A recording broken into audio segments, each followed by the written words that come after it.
உயிரினுடைய தன்மை என்னுடைய உலகிற்காக, என்னுடைய நாட்டிற்காக இருக்குன்னு நினைக்கிறாரு. அன்னையிலிருந்து சமுதாயத்துக்கு வர்றாரு. சின்ன சின்ன நகராட்சி பொறுப்புகள் எல்லாம் வரணுங்கிறதுனால அரசியலில் வர்றாரு. படிக்கலை, படித்தது 6ஆம் வகுப்பு தான். படித்தாலும் கூட என்ன பண்ணுறாரு தெரியுமா? லைப்ரரிக்கு போய் படிக்கிறார். மெய்கண்டான் புத்தக சாலைன்னு சொல்லுவாங்க, அங்கே போய் படிக்கிறாரு. டெய்லி டீ கடைக்கு போனாலாம். வீட்டில் வந்து பேப்பர் வாங்குறதுக்கு பணம் இல்லை, காசு இல்லை.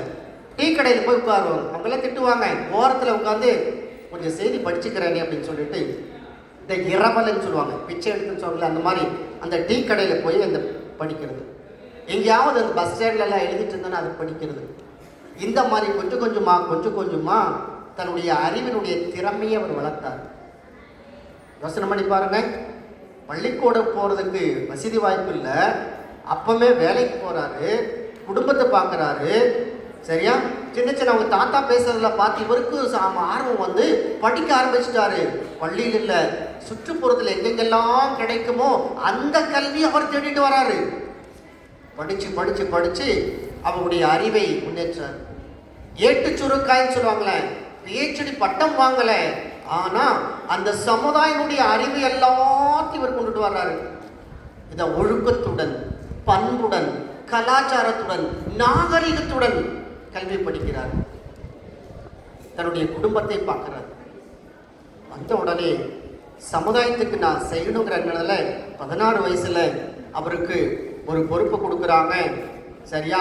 அந்த நகராட்சி பொறுப்பாகும் போது அப்புறம் என்ன பண்ணுறாரு தெரியுமா? அந்த பொறுப்பு எடுத்த உடனே இதெல்லாம் வேண்டாம், இங்கே உட்காந்துட்டு இருக்க முடியாது, நான் எல்லாரும் பார்க்குறேன் அப்படின்னு சொல்லி போயிட்டாரு. கொஞ்ச நாளைக்கு பின்னால் அவர் உலக மக்கள் எல்லாம் பார்க்குறாரு. நம்ம மட்டும் தான் இப்படி இருக்கோமா, மற்றவங்கெல்லாம் சம்பாதிச்சுட்டு இருக்காங்களே, நான் சுயநலமாக வாழணும்னு அவர் நினைக்கல. என்ன பண்ணாரு? அவருடைய முழு வாழ்க்கையும் அரசியலை கொண்டு வந்தார்.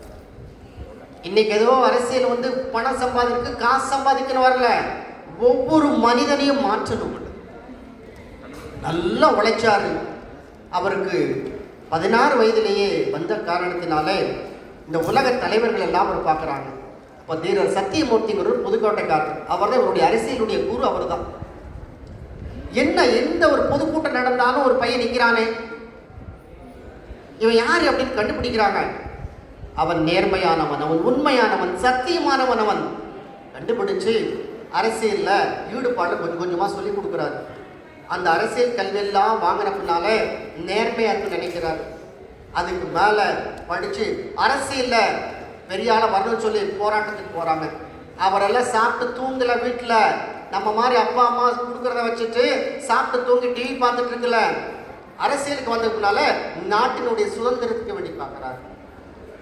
இந்த நாட்டு சுதந்திர பெற அடிமைகளாக கிடக்கின்றோம். நாம் எல்லாம் 200 ஆண்டுகளாக அந்நியருக்கு அடிமையாக கிடந்து நம்முடைய துன்பம் துயரம் எல்லாம் அடைந்தது போதும் என்று நினைத்த பாரதி சொன்னால், அனைவரும் வாருங்கள், அவனை அனுப்பி விடுவோம், வெள்ளையனே வெளியேறு, வெள்ளையனே வெளியேறு என்று ஒரு இயக்கம் அந்த சட்டத்தை கொண்டு வந்தா பாருங்க.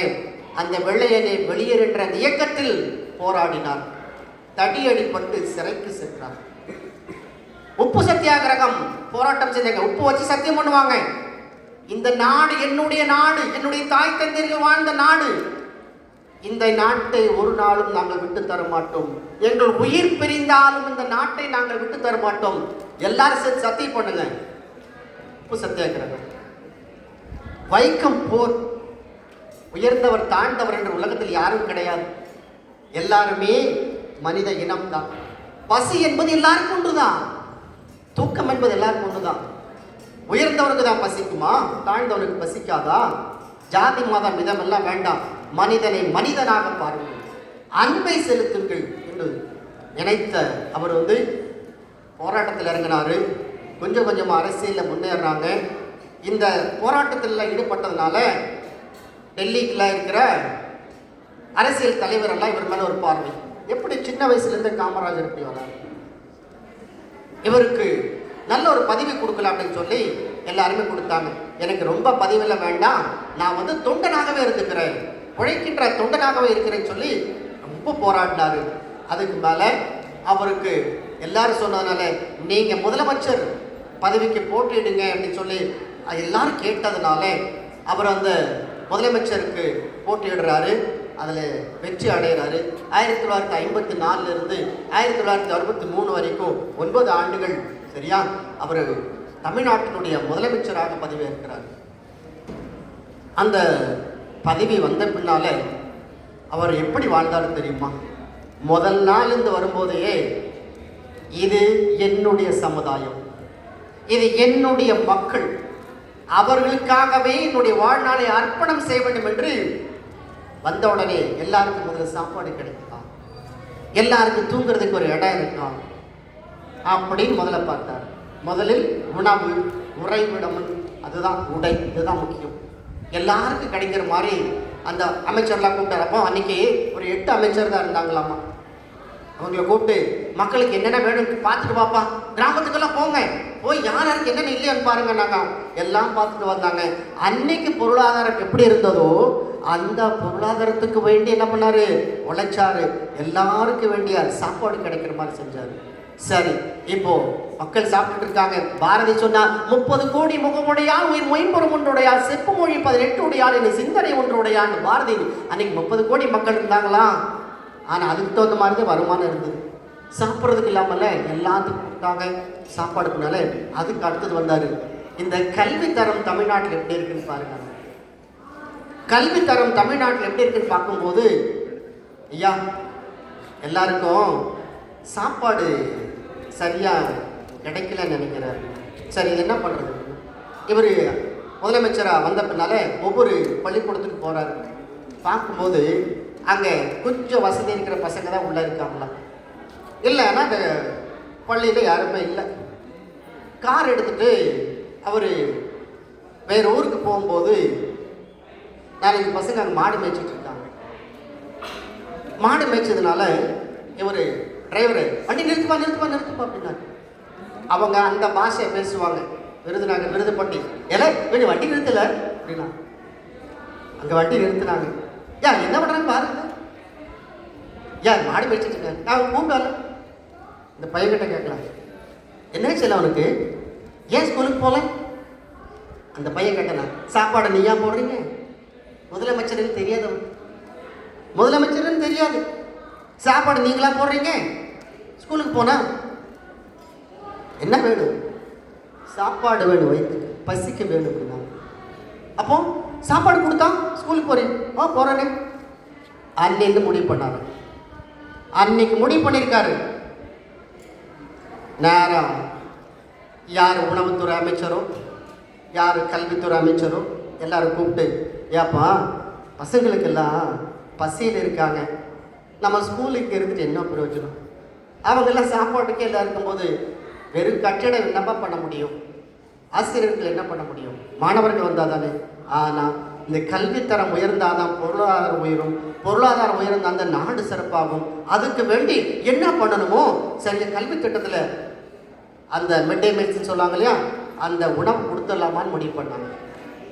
அப்போ அவர் சொன்னாரா, ஐயா அவர் போட்ட பட்ஜெட் எடுக்குதுங்கய்யா, போட முடியாதுன்னாங்க. ஏன் போட முடியாது? அதெல்லாம் பண்ணிக்கலாம் அப்படின்னாரா. அந்த தன்னம்பிக்கை தான். எப்படி பண்ண முடியும் சொல்லுங்க? காசு இல்லைங்கய்யா அப்படின்னாங்க. 1 ரூபா ஒரு மாணவனுக்கு சாப்பாடுக்கானாங்களா. இந்த ஒரு வேளை சாப்பிட்றதுக்கு 1 ரூபா வேணுமா? இந்த 1 ரூபா எப்படி பார்க்கணும்?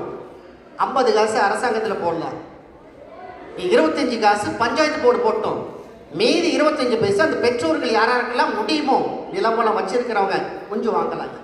வாங்கின உடனே 1 ரூபாய் அரசாங்கம் சரியாக செய்யணும். 25 காசு எதுக்கு தெரியுமா? பஞ்சாயத்து போர்டு தரணும். இந்த திட்டமெல்லாம் சரியாக நடக்குமான்னு சொல்லி அவங்க பார்த்துட்டே இருப்பாங்க. காசு கொடுக்குறோம் இல்லையா, பெற்றோர்கள் கொடுத்தாங்க இல்லையா, அவங்கள கேட்குறாங்க, ஏப்பா இந்த 25 காசு கொடுத்தால பசங்களுக்கெல்லாம் சாப்பிட. அப்போ எல்லாருடைய பார்வை அங்கே இருந்தானா அந்த திட்டம் வளர்ப்பாங்க. அதே மாதிரி அந்த திட்டம் வளர்ந்தது, எல்லாருக்கும் சாப்பாடு கொடுத்தாரு. அன்னைக்கு போட்ட அந்த மிட் டே மீல்ஸ் தான் இன்னைக்கு வரைக்கும் போயிட்டு.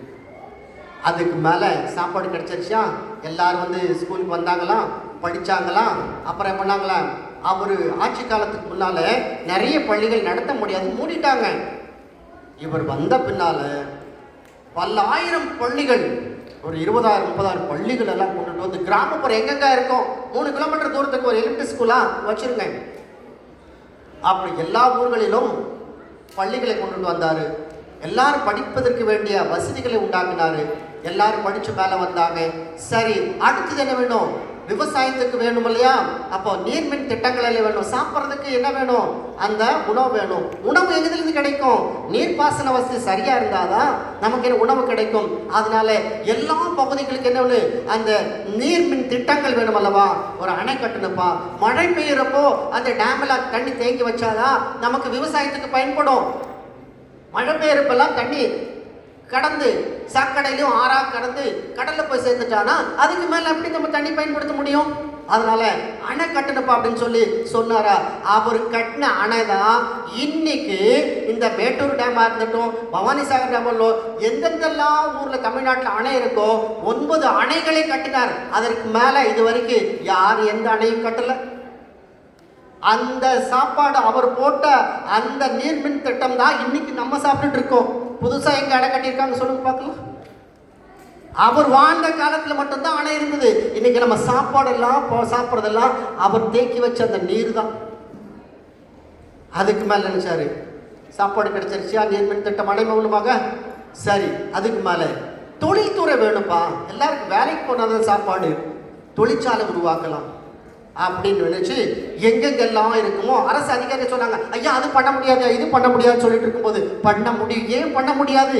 எல்லா இடத்துலையும் தொழிற்சாலை அமைக்க முடியும்னு சொல்லி இன்னைக்கு நெய்வேலியில் இருக்கின்ற அந்த பழுப்பு நிலக்கரி தொழிற்சாலை, நம்ம திருச்சியில் இருந்த அந்த பெல் கம்பெனி, ஊட்டியில் இருக்கிற இந்துஸ்தான் போட்டோ பிலிம்ஸ், சரியா, பல வகையான அந்த வெடிமருந்து தொழிற்சாலை, எங்கெங்கெல்லாம் சர்க்கரை ஆலைகள், அரிசி ஆலைகள்னு சொல்லி அந்த மக்களுக்கெல்லாம் வேலை வாய்ப்பு உருவாக்கணும்.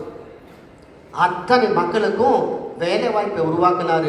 எல்லாருக்கும் கொண்டு போய் சாப்பாடு கிடைக்கிறதுக்கு, என்ன பையன் படிக்க வைக்கணும்னா அப்பா வேலைக்கு போகணும் இல்லையா? முதல்ல என்ன வேணும்? எல்லாருக்கும் தொழில் வேணும், ஒரு ஊதியம் வேண்டும். அந்த ஊதியத்தை கொடுத்தாரு. என்ன கொடுத்தாரு பாருங்க. முதல்ல கல்வி கொடுத்தாரு பசங்களுக்கு. அப்புறம் நீர்மின் திட்டத்தின் மூலமாக விவசாயத்துக்கு வேண்டிய தண்ணியை கொடுத்தாரு, விவசாயத்தை பெருக்கினாரு. அப்புறம் தொழில் வேணும் அல்லவா? நம்முடைய அப்பாவுக்கும் அம்மாவுக்கும் வேலை செய்யறதுக்கு வேண்டிய ஒரு தொழில் துறைகளை உருவாக்கி ஒரு வருமானத்தை பெருக்கினாரு. அதுக்கு மேலே என்ன பண்ணும்? உயர்ந்த படிப்பு வேணுமா? 10th வரைக்கும் படிச்சிட்டீங்க, சரியா? 5ஆவதுக்கு வரி எலிமெண்ட்ரி ஸ்கூல் முடிச்ச உடனே என்னது? அவர் உயர்நிலை பள்ளி போகணும் அப்பெல்லாம். அப்போ அந்த உயர்நிலை பள்ளினா கொஞ்சம் தூரமாக இருந்தானா பசங்களால் போக முடியாது. அப்படின்னா ஐயா 5 கிலோமீட்டர் 10 கிலோமீட்டர் பசங்க போக முடியாதுன்னா பக்கத்தில் கொண்டு வாயாத ஒரு உயர்நிலை பள்ளி கட்டு. அப்புறம் மேல்நிலை பள்ளி எல்லாம் பண்ணி மாணவர்களுக்கு தேவையான அத்தனை கல்வியை கொடுத்துட்டாரு. அவர் வாழ்ந்த காலத்துல, முதலமைச்சர் அந்த காலத்துல தான் அத்தனை ஆயிரம் பள்ளிகளை உருவாக்கினாரு, அத்தனை ஆயிரம் ஆசிரியர்களை அவர் நியமனம் செய்தாரு, அவர்களுக்கு ஓய்வூதிய திட்டத்தையும் அவர் தான் கொண்டுட்டு வந்தாரு. இப்ப எத்தனை கல்விக்காக பணியாற்றிருக்காரு பாருங்க. அவருக்காக ஒரு பைசா கூட படிச்ச பின்னால ஐயா +2 முடிச்சுட்டாங்க என் பையன், காலேஜுக்கு சேர்றதுக்கு பணம் இல்லைங்கய்யா,